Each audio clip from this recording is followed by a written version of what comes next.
This is Volodymyr Zelensky, the president of Ukraine.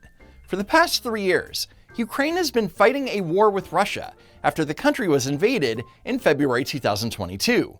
With no end of the conflict in sight, Donald Trump ran on ending the war and making a peace deal. Here is then candidate Trump during a CNN town hall. You want Ukraine to win this war? I don't think in terms of winning and losing. I think in terms of getting it settled so we stop killing all these people and breaking down this country. Can you say if you want Ukraine or Russia to win this war? I want everybody to stop dying. They're dying, Russians and Ukrainians. I want them to stop dying. But you won't say that you want Ukraine to win? What idiots like Caitlin Collins don't want to understand is that it's not about winning, it's about ending. And Donald Trump has been nothing but consistent on the issue. Cut to February 2025, where President Trump's team negotiated an economic deal with the Ukrainians. The United States would invest in massive projects to access and develop graphite, lithium, titanium, and uranium projects. A reconstruction investment fund would be established, and revenues from these projects would be split 50-50 between the United States and Ukraine. Ukraine would contribute 50% of future revenues from these state-owned natural resources. American companies would then secure lucrative contracts for mining, refining, or logistics. So the benefits for the United States are twofold. A, access to Ukrainian natural resources that would guarantee that the US is less import reliant on adversaries like China. And B, Trump is trying to recoup the billions and billions of dollars that we've poured into Joe Biden's proxy war with Russia.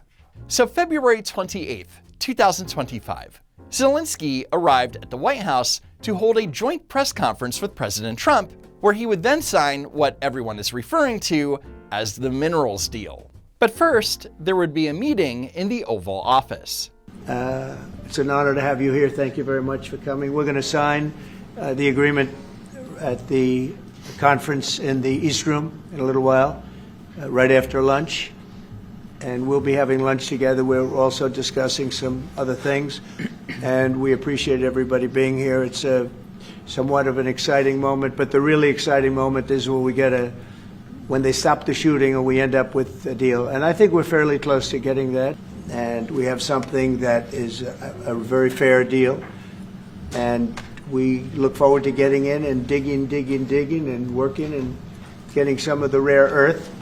But it means we're going to be inside, and it's a big commitment from the United States, and we appreciate working with you very much. They have among the best in the world in terms of rare earth. So we're going to be using it for all of the things we do, including AI and including weapons and the military, and it's really going to very much satisfy our needs. So it's something that just worked out really well. We have a lot of oil and we have a lot of gas, but we don't have rare earth. The minerals deal would make it easier to negotiate a ceasefire and eventual peace agreement, because having an American non-military presence in Ukraine would force the Russians to back off.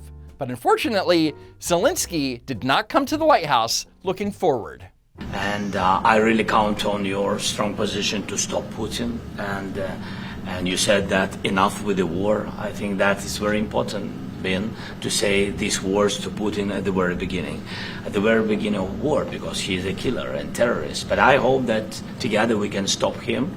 But for us, it's very important to save our country, our values, our freedom and democracy, and of course, no compromises with the killer about our territories, but it will be later. So Zelensky saying that there will be no compromises when it comes to a peace deal is not helpful. And Trump knows this because he's a deal maker. I think you're going to have to always make compromises. You can't do any deals without compromises. So certainly he's going to have to make some compromises, but hopefully they won't be as big as some people think you're going to have to make. That's all. It's all we can do. I'm here as an arbitrator, as a mediator to a certain extent between two parties that have been very hostile, to put it mildly. They've been very hostile. There's been a vicious war. There's been a vicious war. But here's the thing. Zelensky wasn't going to sign a minerals deal. Not only was he there in bad faith, but he was there on a mission. Less than 6 minutes after the start of the meeting, Zelensky called to one of his aides to hand over before and after photos of Ukrainian prisoners. I just you to understand in what circumstances, in what situation they are, and what the attitude of Russia to our prisoners. That guys, just you before and after. Yes, we get it. Russia bad. But was this really the time and a place to hand these to Trump? No, it wasn't. The fact that Zelensky had visual aids printed out and ready to go at a moment's notice is proof that he was more interested in looking backwards. So President Trump was clearly excited about striking a deal that would lead to the end of the war in Ukraine. He hates the loss of human life. You can hear it in his tone. It's genuine, and it's what we voted for. We have tremendous death taking place as we speak, and I don't want to have that. Think of the parents, whether they're in Russia or Ukraine, think of the parents of all these people being killed needlessly. They came to our territory. Should have never started. If I were president, this would have never started. They came into our territory. They needed to die. Trump wasn't even talking specifically about soldiers. He was talking about Russians and Ukrainians in general. He's sick of the death. Anyway, the biggest point of contention for Zelensky was the lack of security guarantees from the United States, even though they were never part of the minerals deal negotiations. About security guarantees and about just ceasefire. We can't just speak about ceasefire and speak. It will not work. Just ceasefire will never work, because I'm like a president. I have this experience, and not only me. Ukraine before my presidency, from the 2014, Putin broken 25 times. And we had Normandy format, the France, Germany, Ukraine, and Russia. And he broken 25 times. That's why we will never accept just ceasefire. It will not work without security guarantees. This document, maybe other documents, it's a very good start, very good, but it will not enough to stop this person. But the United States would not be involved with security guarantees. That would be led by the Europeans. But this would be discussed later as part of the ceasefire deal and part of the negotiated settlement to end the war, not the minerals deal. And who would protect those minerals if they are U.S. interests? Would that be Ukrainian forces, They'll be protected. European The agreement forces? will protect them. U.S. The forces? agreement, yeah, we're signing an agreement. Having the minerals deal in place leads to an American presence in Ukraine. Do you think that the Russians are going to continue their attacks on Ukraine, knowing that they might kill American citizens? The minerals deal is as good as any security guarantee. Right, but what if Russia tries to invade or there's Russian aggression in those spots? I just told you, I don't think that's going to happen. And if that were going to happen, I wouldn't make a deal. If I thought that was going to happen, I wouldn't make a deal. Some people may wonder why. They ought to focus on CNN on survival, not asking me these ridiculous questions. Why do you have confidence that Putin won't violate Focus it on either? surviving, because CNN's got such low ratings, I don't think they're going to survive. Every time Caitlin Collins is in the Oval Office and asks Trump a question, she gets freaking roasted. You'll love to see it. I wanted to know if you want to position yourself in the middle between Russia and Ukraine, or on the Ukraine side. I'm in the middle. I want to solve this thing. I'm for both. I want to get it solved.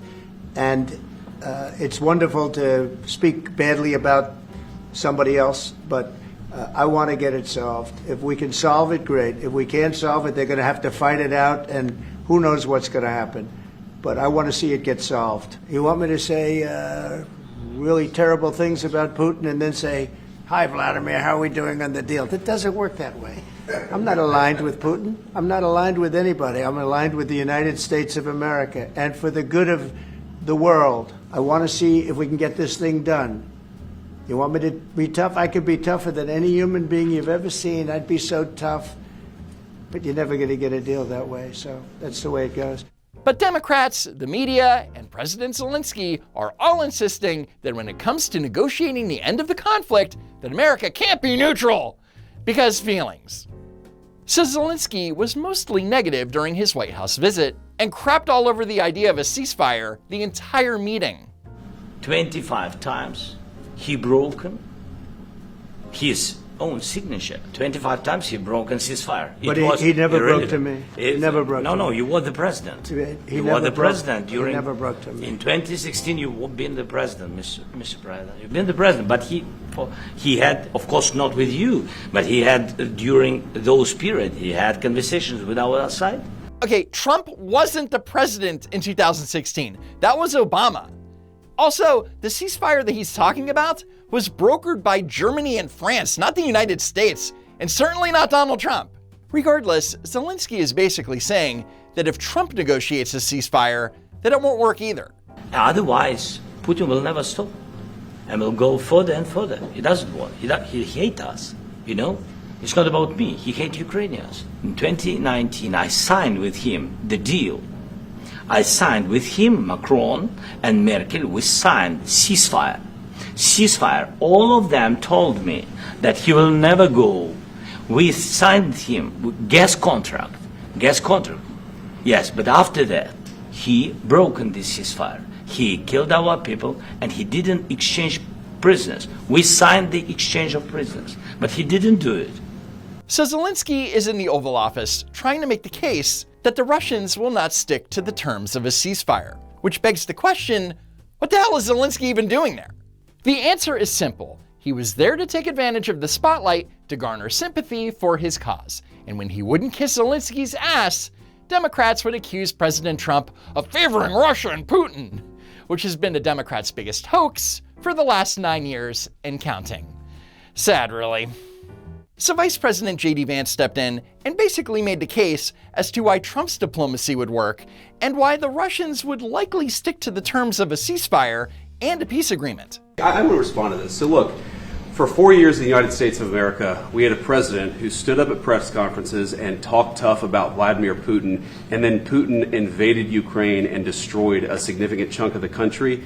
The path to peace and the path to prosperity is maybe engaging in diplomacy. We tried the pathway of Joe Biden of thumping our chest and pretending that the President of the United States' words mattered more than the President of the United States' actions. What makes America a good country is America engaging in diplomacy. That's what President Trump is doing. And what VP Vance said there is 100% on the money. Unfortunately, though, President Zelensky is way too emotional here and tries and fails to challenge Vance, calling the vice president by his first name, which is really disrespectful. What kind of diplomacy, JD, you are speaking about? What do you mean? I'm talking about the kind of diplomacy that's going to end the destruction of your country. Yes, but if you are not Mr. President, with respect, I think it's disrespectful for you to come into the Oval Office and try to litigate this in front of the American media. Zelensky spent the majority of his time claiming that Russia would violate a ceasefire. He kept insisting that the United States include security guarantees. He even brought visual aids to make his case. So VP Vance stepped in to defend the Trump administration's efforts and give Zelensky a well-deserved reality check. Right now, you guys are going around and forcing conscripts to the front lines because you have manpower problems. Correct. Ukraine is short on soldiers and is literally ripping men out of their homes and off the street and forcing them to fight on the front lines.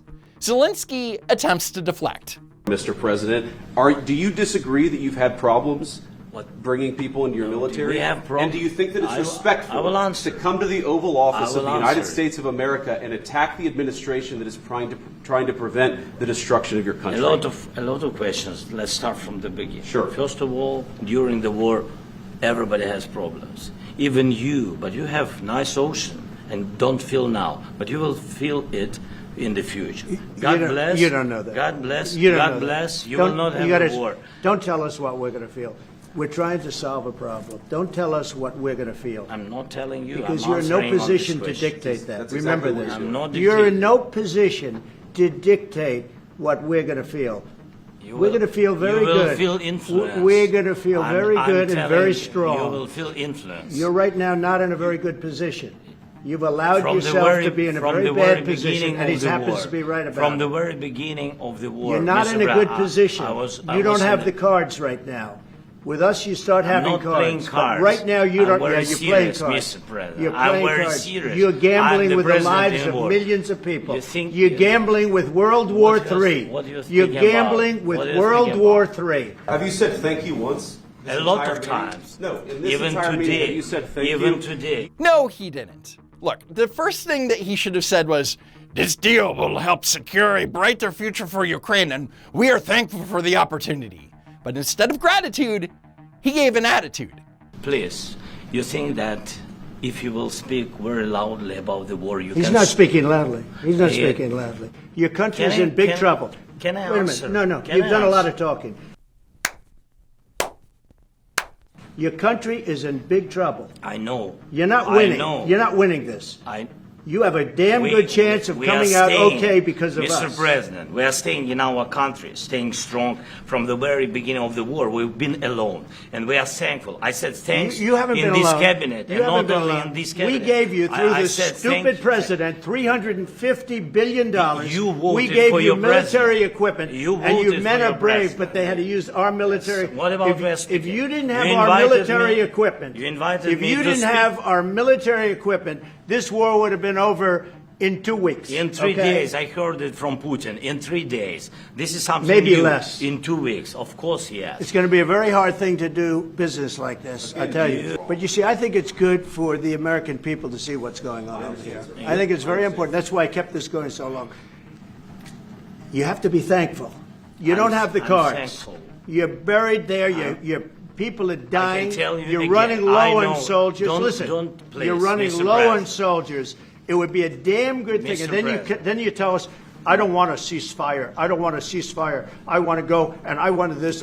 Look, if you could get a ceasefire right now, I tell you, you take it so the bullets stop flying and your men stop getting killed. Of course, we want to stop the war. But you're saying you don't want a ceasefire. But I said to you, I want a ceasefire. with guarantees. Because you'll get a ceasefire faster than an agreement. Ask our people about ceasefire. What they think. That wasn't it doesn't with matter me. for you what. That what wasn't this with me. nation- it That was wasn't with you. a guy named Biden, who was not a smart person. But this That is was your, with, this that was is with your Obama. president. It was your president. Excuse me. That was with Obama, who gave you sheets, and I gave you javelins. Yes. I gave you the javelins to take out all those tanks.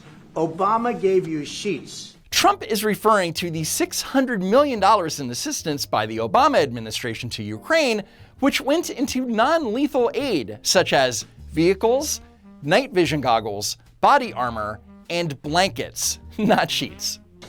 In fact, the statement is Obama gave sheets and Trump gave javelins. You got to be more thankful, because let me tell you, you don't have the cards. With us, you have the cards. But without us, you don't have any cards. What if Russia breaks ceasefire? What if Russia breaks these talks? What do we do then? I understand that it's a heated conversation right now. What are you but saying? What She's if asking, Russia, what if Russia Putin breaks the ceasefire? What if anything? What if a bomb drops on your head right now? Okay? What if they broke it? I don't know. They broke it with Biden because Biden, they didn't respect him. They didn't respect Obama. They respect me. You can tell that Trump is pissed at Zelensky for wasting his time. I've never seen him this angry. The problem is, I've empowered you to be a tough guy. And I don't think you'd be a tough guy without the United States. And your people are very brave. But you're either going to make a deal or we're out. And if we're out, you'll fight it out. I don't think it's going to be pretty, but you'll fight it out. But you don't have the cards. But once we sign that deal, you're in a much better position. But you're not acting at all thankful. And that's not a nice thing. I'll be honest, that's not a nice thing. All right, I think we've seen enough. What do you think, huh? This is going to be great television, I will say that. And it sure was. Zelensky thought that he was going to just walk into the Oval Office and lecture Trump. And it backfired bigly. America is no longer the world's punching bag. Anyway, that's it for now. Thank you so much for watching, and I hope to see you next time, if there is a next time.